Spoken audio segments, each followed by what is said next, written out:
Sa gitna ng kagubatan ng kabihasnan, isang pook ang lumitaw na nagbigay daan sa pagsilang ng bagong anyo ng komunikasyon. Isang paglalakbay sa puso ng digital na mundo kung saan ang bawat pag-scroll ay nagtataglay ng mga kwento ng pagbabago. Sa paglipas ng mga taon, ang pag-usbong ng modernisasyon na teknolohiya ay nagdulot ng malalim na pagbabago sa pananaw ng mga kabataan. Kasabay ng pag-unlad ng teknolohiya, lumitaw ang bagong perspektibo na bumubukas ng mga pinto sa mas mabilis at mas maginhawang pamumuhay. Itinanong namin sa mga kabataang nag-aaral sa Bataan Peninsula State University kung paano nga ba nakakaapekto ang social media o ang pag-usbong ng modernisasyon sa kanilang pananaw at buhay. So, good morning everyone. So, my name is Hans Christian Cialuna. I'm a student of PTBT E2A Electronics. So, ang advantage sa akin ng social media and internet, so, unang-una sa pag-aaral natin, sa paghahanap natin ng mga kinikailangan natin na like sa research paper natin or sa business plan natin, hindi na natin kailangan humanap ng like pumunta pa sa library or anything na sobrang daming libro para maghanap ng information na kailangan natin. Either kailangan natin ng reference ng libro, pero sa ngayon kasi sa panahon natin bilang estudyante, mas parang bumabatay tayo doon sa social media or internet access. Isa pa dito is napapadali, like isang pindot mo lang is nandiyan na kagad sa information. Hindi kagaya dati na punta ka pa library, maghanap ka pa ng information na kinakailangan natin. Minsan wala ka pang mahahanap kasi nga limited yung book na kinakailangan natin. So, yung positive effect ng social media is nagkakaroon tayo ng miscommunication towards sa mga mahal natin sa media. Ako po si Ashley Nicole O.S. Peleta. DSIT, major in architectural drafting po. First year. For me po yung positive effects po ng social media is mas mapapadali po yung communication ng mga relatives mo or kung ano man po yun. Tapos mas magkakaroon ka po ng more knowledge po about sa mga nakakalap ng information sa social media po. Sobrang laki po ng pagbabago simula nang napasok tayo sa digital age. Ngayon, mas maraming ideya na ang pumapasok sa amin at paghihigatan namin ng teknolohiya ang pumabalot sa buhay natin ngayon. Sa tulong din po ng teknolohiya, nakakakonekta kami sa mga pamilya namin na hindi na namin kasama ngayon.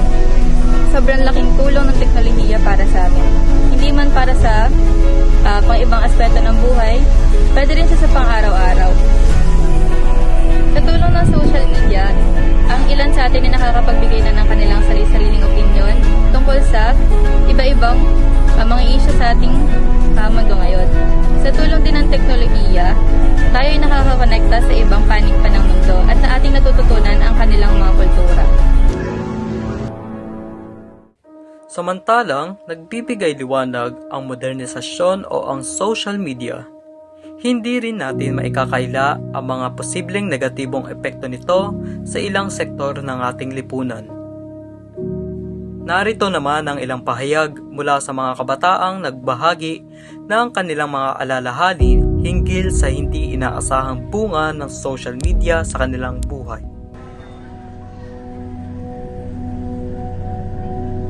May mga time na nasusobrahan na siya sa paggamit ng cellphone.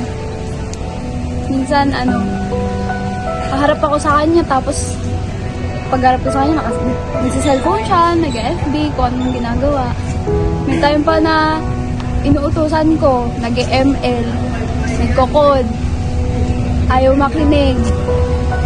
Tapos, minsan din na kami sabay kumain kasi naglalaro siya. Ako nagugutom na. So, syempre ako, kakain na ako. Tapos siya maiwan siya dun sa kwarto. Naglalaro lang siya. Tapos may time na oras na parang gusto ko magkaroon kami ng oras sa isa't isa. Ganun pa din. Cellphone pa din. Parang mas mahalaga sa kanya yung cellphone. Parang ganun nagiging epekto sa kanya. Mas mahalaga sa kanya yung social media, yung mga laro, yung mga games, yung mga code, ML. Parang ganun na yung nararamdaman ko sa kanya. Mas mahalaga na yung online games kumpara sa akin. Meron pang time na na magkasama na lang kami sa isang bahay. I-chat niya pa ako. Halimbawa may utos siya sa akin. I-chat niya pa sa akin yun, imbes na puntahan niya ako. Kaya nawalan talaga kami ng communication sa isa't isa. Hindi na kami verbally nag-uusap. More on chat na, social media. Wala na po siyang time sa akin. Tapos, lagi na lang po siya nakatutok sa cellphone niya. Tuwing nasa labas po kami, is nakatutok lang po talaga siya sa cellphone niya. Tuwing may sinasabi po ako, di na po siya nakikinig. Hindi ko na po alam ang gagawin ko sa kanya. Nilamon na po siya ng social media.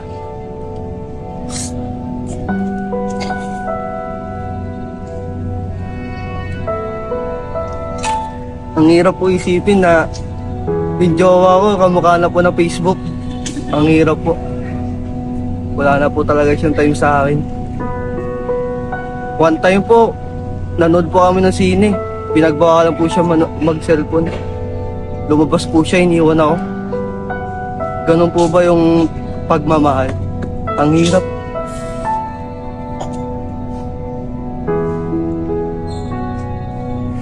Ang tagal.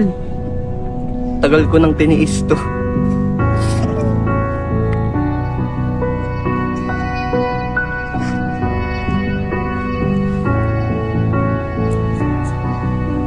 Lord, kayo na bahala sa kanya, Lord. Insecurities ko is yung hirap ako makipagsabayan sa Facebook. Nakikita ko yung mga friend ko sa Facebook na nagpo-post ng kani-kanilang photos kasama yung kani-kanilang pamilya, masaya, kumakain sa labas, nanonood ng sine, nagpapanding. Samantalang ako, simula pagkabata, namulat na ako na yung nanay ko lang yung kasama ko. Siya yung tumayong ama't ina sa akin simula bata. Kaya minsan mas minamabuti ko na lang na mag-offline, libangin yung sarili ko sa mga bagay na hindi ko naman talaga ginagawa. Fake news. Yung fake news kasi, halimbawa na lang ito, yung sa may magkaibigan, halimbawa kami.